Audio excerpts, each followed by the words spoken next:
In this episode 939 of the Vietnam Veteran News, a lost chance for peace in that war will be the featured topic. That stillborn opportunity for peace occurred in the summer of 1967.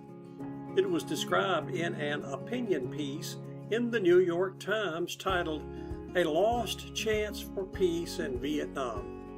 The piece was submitted by Robert K. Brigham, a professor of history and international relations at Vassar College, located at Poughkeepsie, New York.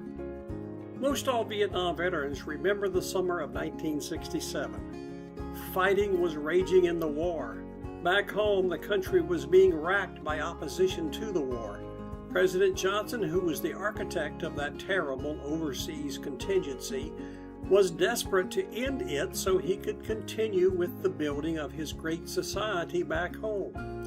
Despite drilling many dry holes in the search for a gusher of solutions for the war, the president, at the urging of Secretary of Defense Robert McNamara, reluctantly decided to try a solution from an unlikely source, Henry Kissinger. At the time, Mr. Kissinger was a professor at Harvard and had a friend in France, Raymond Aubrac, who just happened to be a good friend of Ho Chi Minh. Aubrac was a Jewish member of the French Communist Party. During World War II, he had been pursued and persecuted by Klaus Barbie, leader of the Gestapo in Lyon, France. Fast forward to the summer of 1967, he offered his services as a go-between for the U.S. and his old friend Ho. It sounded too good to be true after Aubrac and his fellow scientist associate Herbert Markovitch traveled to Hanoi and met with Ho Chi Minh himself along with Prime Minister Pham Van Dong.